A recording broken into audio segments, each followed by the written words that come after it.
वाक्यकारं वररुचिं भाष्यकारं पतञ्जलिं पाणिनिं सूत्रकारं च प्रणतोऽस्मि मुनित्रयम्। गुरुर्ब्रह्मा गुरुर्विष्णु गुरुर्देवो महेश्वर गुरुः साक्षात् परब्रह्म तस्मै श्रीगुरवे नमः। येनाक्षरसमाम्नायो मधिगम्य महेश्वरात् कृत्स्नं व्याकरणं प्रोक्तं तस्मै पाणिनये नमः। नमस्कार। पुनः आज हामीहरू यस लघु सिद्धान्त कौमुदी नामक पाठ्यपुस्तकमा उपस्थित भइसकेका छौँ युट्युबको माध्यमबाट। आउनुहोस्, हिजोसम्मको पाठमा हामीहरूले वृद्धि गर्ने सूत्रलाई पढ्यौं र आज वृद्धि गर्ने अनेक सूत्रहरू छन्। तिनी सूत्रहरूको हामीहरूले अध्ययन गर्नेछौँ र तिनीहरूमा फरक पनि जान्नेछौँ। र सूत्र छ एत्ये धत्योट्सु। यो सूत्रको वृद्धि छ, मेरो साथमा उच्चारण गर्नु होला। अवर्णात् एजाद्यो रेत्ये धत्यो रुठी च परे वृद्धिरेकादेशः स्यात्। यानी अवर्णात् यानी अवर्णदेखि। अवर्णको मतलब अर्थ जानिसक्नु भएको छ, अवर्ण अथवा आवरणदेखि। पूर्वमा कस्तो वर्ण हुनुपर्छ? अवर्ण अथवा आवरण हुनुपर्छ। त अवर्णात् अवर्ण अथवा आवरणदेखि एजादि एज एज त एज यो जुन प्रत्यय छ, यो प्रत्यय एज यानी यो प्रत्याहार हो। यो प्रत्याहारमा चारवटा वर्ण पर्छन्, ए ओ ऐ औ। त अवर्णात् अवर्ण अथवा आवरणदेखि एच यानी ए ओ ऐ औ, यिनी चारवटा वर्ण आदि आदिमा रहेका, आदिमा छन् जसका, त्यस्तो एति यानी इण धातु, एधति यानी एध धातु, उठी च यानी उह अथवा उठ पर भएमा पूर्व र परको स्थानमा वृद्धि संज्ञक एक आदेश होस्, एक आदेश होस्। कब? अवर्णदेखि एति एधति उठी च परे एध एधति र उठ अथवा उह पर भएमा पूर्व र परको स्थानमा के हुन्छ? वृद्धि संज्ञक एक आदेश हुन्छ। त वृद्धि रेची जो वृद्धि गर्ने वाला सूत्र थियो, यिनी दुईटामा फरक के छ? यसले के भन्छ भने अवर्ण अथवा आवरणदेखि अच पर भएमा जब उप धन एधते, उप धन एधते अथवा उप धन एदि, यो अवस्थामा के छ? वृद्धि रेचीले वृद्धि पनि प्राप्त छ। तर जस्तो गुण प्राप्त भएको ठाउँमा जसरी वृद्धि रेची आएर गुणलाई बाँधेर वृद्धि गर्थ्यो भने ठीक त्यस्तै प्रकारले वृद्धि रेचीलाई बाँधेर यो सूत्रले के गर्छ? वृद्धि गरिदिन्छ। वृद्धि रेचीको लागि त के छ? त एज पर भएमा ए ओ ऐ औ पर भएमा छ। तर यो सूत्रले त केवल आफ्नो स्थान तोक्यो। के स्थान तोक्यो त भन्दा एति पर हुनु पर्यो, ए धति पर हुनु पर्यो, उह अथवा उठ पर भएमा मात्र लाग्छ। त एति ए धति उठ र उह पर सम्बन्धित एचमा मात्र के गर्छ त भन्दाखेरि यो सूत्र लाग्छ, अन्यथा के लाग्दैन। तब यसले आफ्नो स्थान चाहिँ निश्चित गरेको कारणले गर्दा वृद्धि रेचीलाई बाँधेर यो सूत्रको द्वारा वृद्धि हुन्छ, एत्ये धत्योट्सु, यो सूत्रको द्वारा। त उदाहरण दिएको छ उपैति उपैधते प्रष्टौह। त एजाद्यो किम? त्यो सूत्रमा अवर्णात् एजाद्यो, अवर्णदेखि एजादि पर भएमा यस्तो किन भनियो त भन्दाखेरि उपेत। यो सबैलाई हामीहरूले बुझ्ने छौँ र सबैभन्दा पहिला उपैति उदाहरणमा हामीहरूले ज्ञान गरौँ। त मैले यहाँ उदाहरण देखाइदिएको छु। त सबैभन्दा पहिला छ उपधन एति। उपैति छ हामीसँग, त यसको सन्धि विच्छेद हुन्छ उपधन एति। उप यहाँ छ, एति पर छ। उप यानी पूर्व, एति यानी पर। तो पूर्वमा अवर्ण छ, उपको प।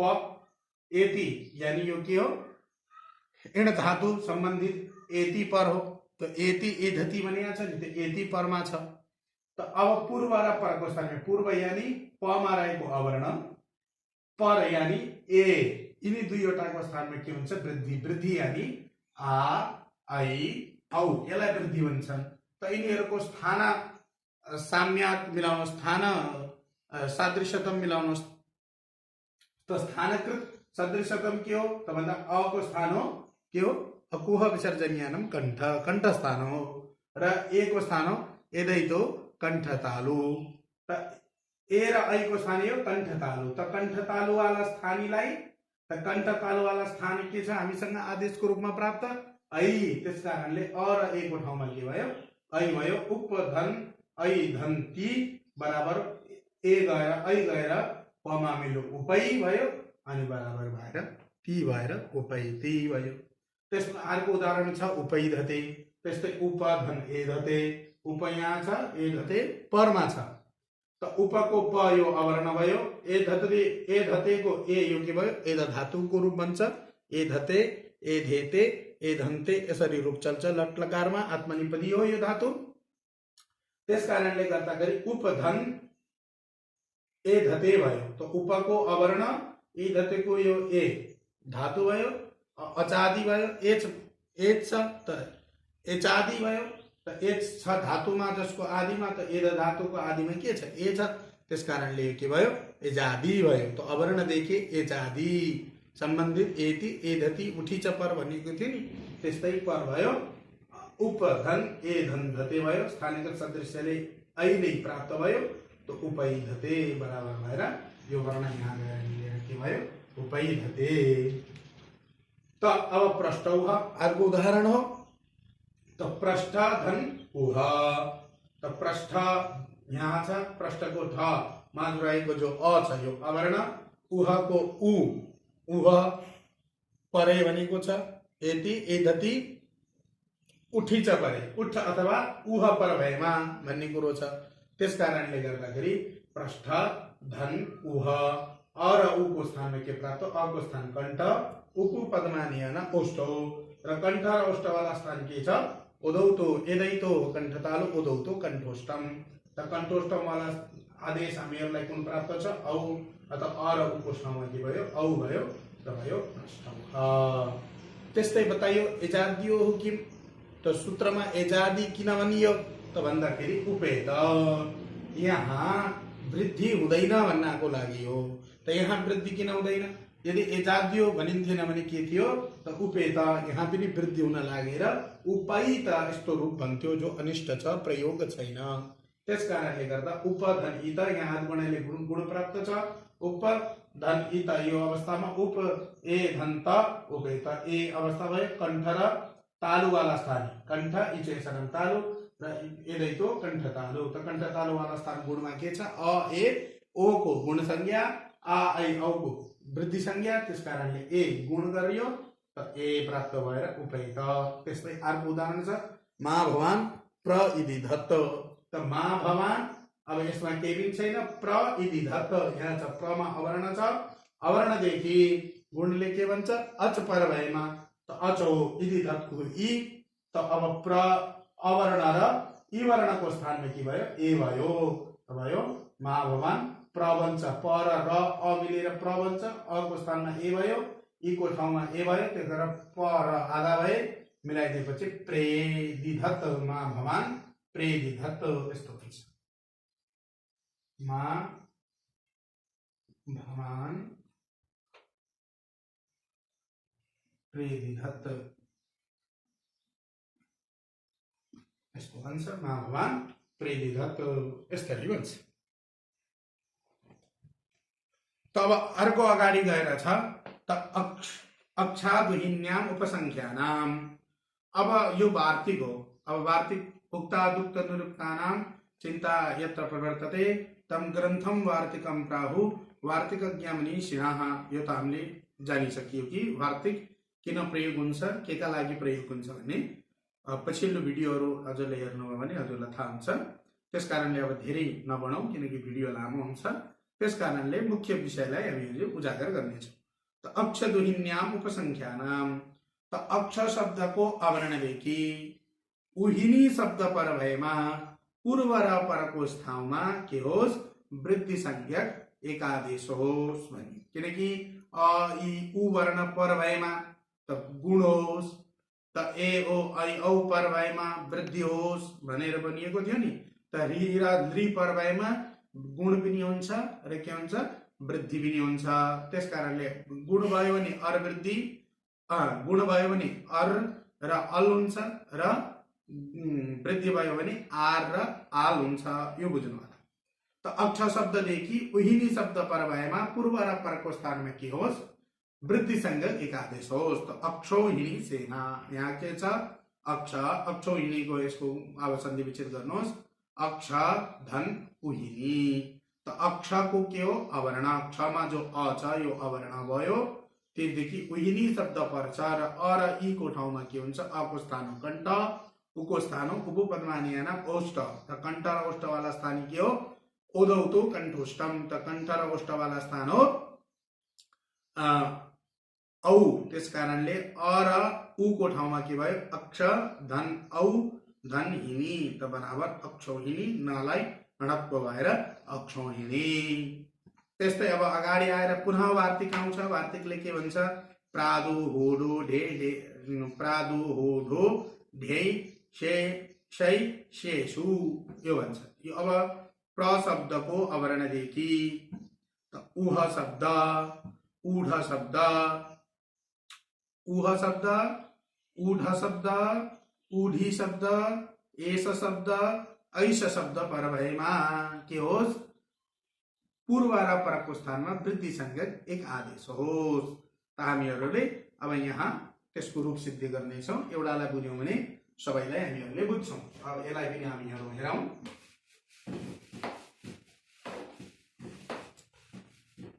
त प्रादो हो ढो ढे से शेषु ले के भन्छ भने प्र शब्द उह ऊढ ऊढी एस ऐस शब्द पर भएमा त अब प्रौढ, सबैभन्दा पहिला के छ उदाहरण? प्रौढ छ। प्रौढ।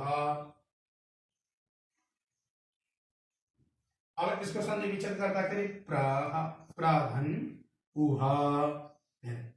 त प्रमा रहेको छ अ र उ को ठाउँमा के हुन्छ? अ को स्थान हो कण्ठ र उ को स्थान हो उपपदमानीय नाम ओष्ठ। कण्ठ र ओष्ठ वाला स्थानीलाई के प्राप्त हुन्छ? औ, किनकि आ ऐ औ यिनीहरूलाई वृद्धि, वृद्धि भन्नाले हमेशा यिनी वर्णहरूको प्राप्ति हुन्छ र स्थानीलाई हेरेर कुन आदेश गर्ने हो भन्ने कुरा हामीहरूले बुझ्नुपर्छ। स्थानीको स्थान हेरेर हामीहरूले आदेश गर्नुपर्छ। र रि र लृ वर्ण पर भएमा के हुन्छ? यत्किञ्चित सादृश्यतम, यत्किञ्चित थोरै भए पनि सादृश्यतम मिलाउनु पर्दछ। कारणले गर्दा आवृद्धि हुन्छ जब वृद्धि गर्नुहुन्छ भने। त कण्ठ र ओष्ठ वाला स्थानीलाई के प्राप्त भयो? औ प्राप्त भयो। त भयो प्र धन औ धन हह हह त भन्छ प्रौढ। त्यस्तै प्रौढ आदि बनाउनु होला। त प्रौढमा के छ? प्रधन उढ। यहाँ पनि औ आएर के भन्छ? प्रौढ। त्यस्तै प्रधन उढी, औ आएर प्रौढी। प्रधन एस, ए प्र अवर्ण भयो। ए यदि तो कण्ठ तालु, कण्ठ तालु वाला स्थान के छ हामीसँग? आदेशको रूपमा ऐ। त प्राप्त हुन्छ हामीहरूलाई प्र धन एस। प्र को अ, एस को ए, यिनीहरूको ठाउँमा के प्राप्त हुन्छ? ऐ। त प्रमा के रहन्छ? अब प्र र र रह्यो, पर र ऐ र स मिलेर के भन्छ? प्रैस। त्यस्तै प्रधन ऐस्य त प्रैस्य, ऐ प्राप्त भएर के हुन्छ? प्रैस भन्छ। त अगाडि गएर फेरि पुनः वार्तिक आउँछ। ऋतेज तृतीया समासे। त भन्छ अवर्णदेखि, त अवर्ण हजुरहरूले बुझिसक्नु भएको छ। अवर्ण भनेको यानि अ अथवा आवरण हुनु पर्यो पूर्वमा। परमा ऋत शब्द भयो भने त अवर्णदेखि ऋत शब्द पर भएमा पूर्व र परको ठाउँमा के होस्? वृद्धि संज्ञक आर आदेश होस्। त वृद्धि संज्ञक आर आदेश होस्। कब? तृतीया समासे। यदि त्यो शब्दमा तृतीया समास भएको छ भने त समासको ज्ञान हामीहरूलाई छैन। त्यस कारणले केवल म बताइदिन्छु सुखेन ऋतः सुखार्थः। अब यो बुझ्नुहोस्। त सुखेन ऋत यसरी समास भएर सुखार्थ यो शब्द बन्यो। यसको सन्धि विच्छेद हामीहरूले गर्नेछौँ। सुख धन ऋत,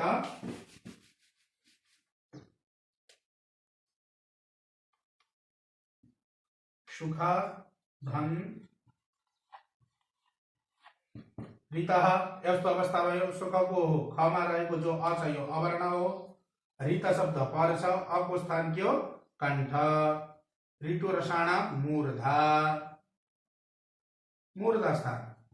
त कण्ठ र मूर्धावाला स्थानी हामीहरूलाई यहाँ कोही छ आको कण्ठस्थान हो। ऐको उदौतो कण्ठोष्ठ हो, कण्ठ र ओष्ठ हो। औको के हो उदौतो कण्ठतालु। त्यस कारणले गर्दाखेरि यहाँ कण्ठ र मूर्धावाला स्थानी कोही पनि प्राप्त छैनन्। तर आ यो वर्णको के प्राप्त छ कण्ठ। यत किंचित सादृश्यतम भएको कारणले थोरै भए पनि पहिला सादृश्यतम आदेश मिलाउनु भनेको भएर हामीले आ यो वर्णसँग के प्राप्त हुन्छ यो यत किंचित सादृश्यतम प्राप्त छ। त्यस कारणले आ यो आ त स्वयं त आउँदैन, आर वृद्धि भएर आउँछ किनकि उरण र पर यो सूत्र लागेर के हुन्छ त्यस्तै त आर भयो। अब अवस्था बन्छ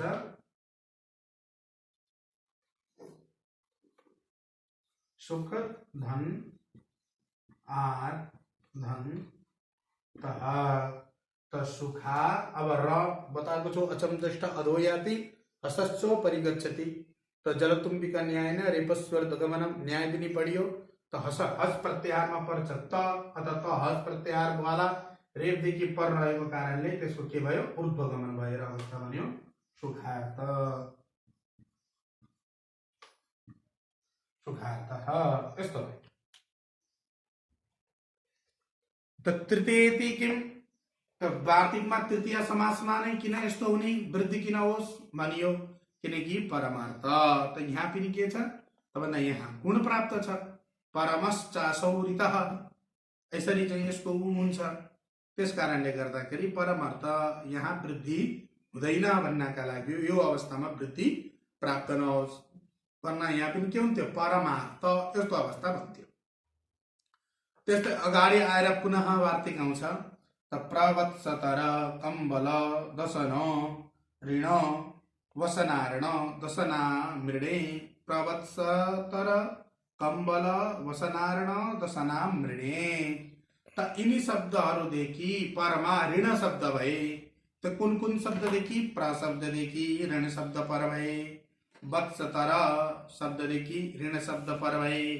कम्बल शब्ददेखि ऋण शब्द पर भए।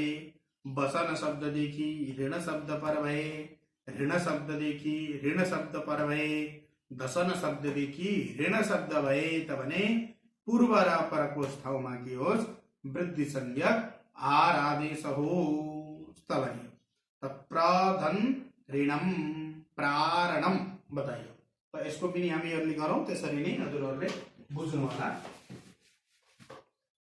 त प्रारणममा के छ प्रधन ऋणम। त प्रवत्सतर कम्बल दशना प्रवत्सतर कम्बल वसनारण दशना मृणे। यो वार्तिकको द्वारा यहाँ ऋण शब्द पर भएको कारण यहाँ हुन त गुण पनि प्राप्त छ तर गुणलाई बाँधेर यहाँ के हुन्छ वृद्धि हुन्छ। त प्र अवर्ण, अवर्णदेखि के छ ऋण शब्द पर्छ भने अब यो वार्तिकको द्वारा यहाँ के हुन्छ वृद्धि हुन्छ। वृद्धि के हुन्छ आर वृद्धि हुन्छ त भन्छ। अब यसरी बुझ्नु होला प र धन आर धन णम यसो हुन्छ किन रि र अको ठाउँमा आर प्राप्त भएको कारणले के भयो प्रा भयो। अब र यो न के हो हसदेखि परमा छ त हसदेखि पर भएको कारणले रेफोर्धगमनम प्रारणम यस्तो भन्छ। त त्यस्तै अगाडि गएर वत्सतरारणम वत्सतर शब्द छ त्यस्तै कि ऋण वत्सतरको अवर्ण, अवर्णदेखि ऋण शब्द पर भएमा अ र रि को ठाउँमा के हुन्छ आर भएर ऋको ऊर्ध्वगमन भएर वत्सतरारणम कम्बलारणम वसनारणम ऋरारणम दशनारणम यसरी चाहिँ शब्दहरू बन्दै जान्छन्। त अब यो इत्यादि आदि भइसके त्यस कारणले गर्दा अब अगाडि आयो त उपसर्गाः क्रियायोगे। यो एकदम यो पनि एकदमै हजुरको चाहिँ आवश्यकता पर्दछ हामीहरूलाई। यो श्लोकहरूको अनुवाद गर्दा आदि इत्यादिको ठाउँमा पनि यो काम आउँछ। त उपसर्ग केलाई भन्दछन् त भन्दाखेरि प्रादयः क्रियायोगे उपसर्ग संज्ञा स्युः। पंक्ति हेर्नु होला। क्रियायोगे क्रियाको योगमा प्र पर अप सम अनु अव आदि शब्दहरूको के होस् क्रियाको युगमा उपसर्ग संज्ञा होस्। त संज्ञा भनेको नाम, नामलाई के भनिन्छ संज्ञा भनिन्छ। त संज्ञा के दियो उपसर्ग संज्ञा दियो। कसको त प्रादिको। प्र आदि एसान्ते प्रादय। त प्र छ आदिमा जसको त्यो शब्दलाई के भनिन्छ प्रादि भनिन्छ।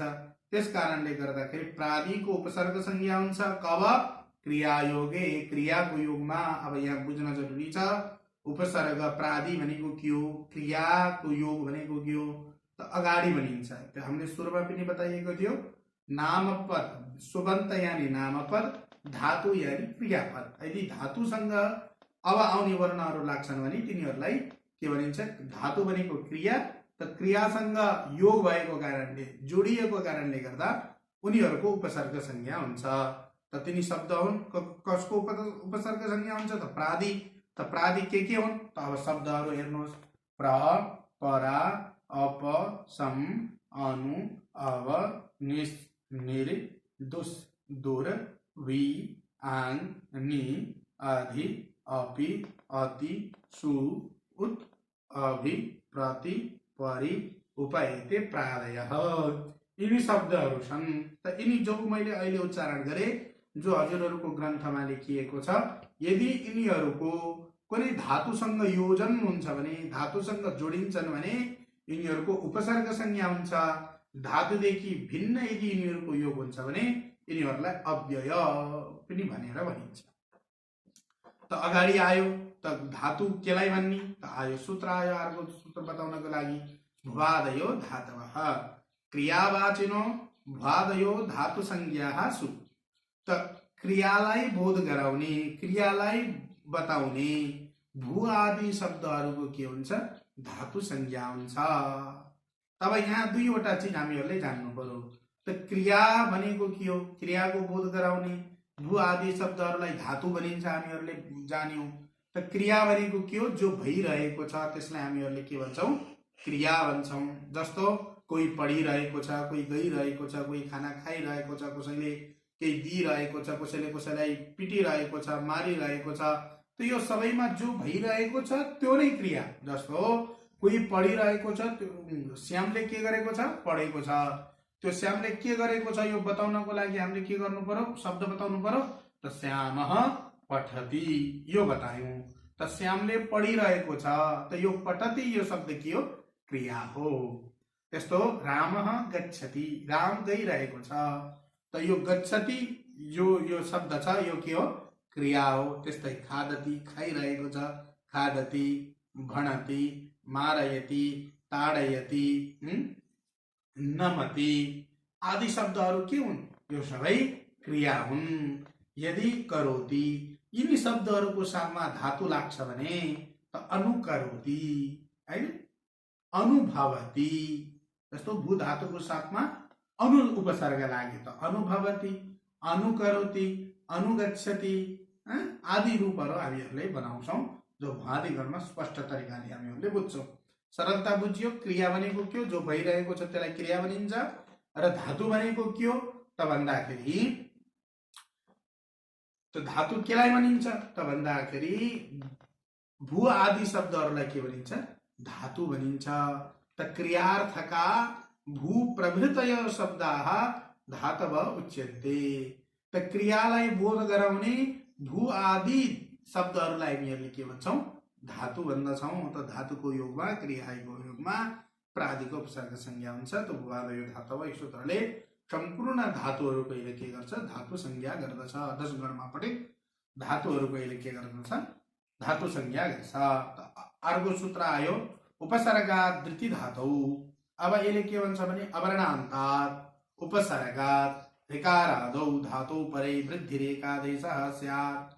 अवर्णान्त उपसर्गदेखि ऋकारादि धातु पर भएमा अवर्णान्त यानी अवर्ण छ जसको अन्तिममा त्यसलाई के भनिन्छ अवर्णान्त भनिन्छ। अब यसले के भन्यो उपसर्गात् अवर्णान्त उपसर्गदेखि उपसर्ग हामीहरूले माथि पढ्यो प्रपरापसम अनु अवनिच निर्दोष दुर्वी आंग्नि अधिअप्यतिसु उत अभिप्रतिपरि उपैति प्रादय यो पढियो। तब यहाँ हेर्नु पर्यो यस्ता उपसर्गहरुमा कुन अवर्णान्त उपसर्ग छन् त भन्दा प्र यो अवर्णान्त उपसर्ग हो, अप यो अवर्णान्त उपसर्ग हो, अब यो अवर्णान्त उपसर्ग हो, उप यो के हो अवर्णान्त उपसर्ग हो। त यिनीहरुको के छ उपमा गर्दा अ छ, प्रमा अ छ, अपमा अ छ, अवमा के छ अ छ। त अवर्णान्त उपसर्ग भए। त अब अवर्ण छ जुन उपसर्गको अन्तिममा त्यसलाई अवर्णान्त उपसर्ग भनिन्छ। त्यस्तो अवर्णान्त उपसर्गदेखि ऋकार आदि धातु पर भएमा ऋकार छ जुन धातुको आदिमा त्यसलाई के भनिन्छ ऋकार आदि धातु भनिन्छ। त्यस्तो ऋकार आदि धातु पर भएमा पूर्व र परको स्थानमा के होस् वृद्धि संज्ञक एक आदेश होस् भनेर भनिन्छ। अवर्णान्त उपसर्गदेखि प्रार्थति त्यस्तै उपार्थति पनि हजुरहरूले बनाउन सक्नुहुन्छ। त प्रार्थति प्राधन ऋच्छति त प्राधन ऋच्छति। त अब के छ त प्र यो अवर्ण हो, उपसर्ग पनि यो त अवर्णान्त उपसर्ग भयो। ऋच्छतिमा ऋच्छ धातु छ त्यसकारणले यो के हो ऋकार आदि धातु भयो। त अब यहाँ के प्राप्त छ वृद्धि प्राप्त छ। त वृद्धि के हुन्छ ऋकार पर भएमा त आर वृद्धि हुन्छ। त प र धन आर धन क्षति। अब के भयो यो गयो च हस प्रत्याहार अन्तर्गत पर्छ त भयो प्रार्थति प्रार्थति यस्तो हुन्छ। हेर्नु होला हजुरहरूले प्रार्थति त भन्छ प्रार्थति त्यस्तै उपार्थति। त अगाडि सूत्र आयो एङ्गी पररूपम यो हामीहरूको अन्तिम सूत्र हो आजको भिडियोको। अब यसले के भन्छ आत उपसर्गात एङ्गादि धातु पर भएमा पूर्व र परको ठाउँमा के होस् एकादेश होस्। पूर्व र परको ठाउँमा पररूप एकादेश होस् भन्छ। यसले पररूप गर्दछ। यो नयाँ आयो गुण वृद्धिलाई हामीहरूले जान्नु पररूप अब हामीहरूले जान्दछौँ। त यसले के भन्छ भने आत उपसर्गात यानी अवर्णान्त उपसर्गदेखि अब यो बुझ्नुहोस् किनकि उपार्थति उपसर्गात वृत्ति धातु यो सूत्रबाट के छ त भन्दाखेरि त्यसको अनुवृत्ति तल आइरहेको छ। त अब के भन्छ भने एङ्गी पररूपमले अवर्णान्तो उपसर्गदेखि त अवर्ण छ जुन उपसर्गको अन्तिममा त्यसलाई अवर्णान्त उपसर्ग भनिन्छ यसमा कुनै डाउट छैन। त अवर्णान्त उपसर्गदेखि एङ्गादि धातु पर भएमा एङ यानी ए हो यस्तो धातु पर्छ भने यस्तो कुनै धातु जुन धातुको आदिमा ए वर्ण अथवा ओ वर्ण आउँछ भने पूर्व र परको ठाउँमा के हुन्छ पररूप आदेश हुन्छ। पररूप यानी परमा जस्तो वर्ण छ। अब हामीले त कुनै वृद्धि यानी वृद्धि भन्नाले आ आई औ गुण भन्नाले अ ए ओ यिनी वर्ण मध्ये ल्याउँथ्यौ नि। तर पररूपमा यस्तो हुन्न। परमा जो वर्ण छ पूर्व र परको ठाउँमा त्यही वर्ण आदेशको रूपमा प्राप्त हुन्छ। अब अन्तिममा प्रेजते र उपोषति हेरौँ। प्रेजते अब यहाँ के छ प्रधन एजते। त प्राधन एजते छ प्रमा अवर्ण यो प्र उपसर्ग पनि हो अवर्णान्त उपसर्ग हो। त एङ आदि धातु त एङ छ जुन धातुको आदिमा एङ यानी ए त के भयो अब यिनी दुईटा पमा जो अ छ र ए यिनी दुईटाको ठाउँमा के हुन्छ पररूप यानी पर यो वर्णलाई हामीहरूले पर भन्छौँ। त परमा कुन वर्ण छ त भन्दा ए यही वर्ण आदेशको रूपमा प्राप्त हुन्छ र भन्छ प धन्द्र धन ए धन जते। त के भन्छ प्रेजते प्रेजते। पररूप यानी परमा जस्तो वर्ण छ त्यही आदेशको रूपमा प्राप्त हुनु। उपोषति उपधनोषति उपधन औषधि। उपको यो पनि उपसर्ग हो। प अ आयो अवर्णान्त उपसर्ग भयो। एङ्गादि धातु पर छ।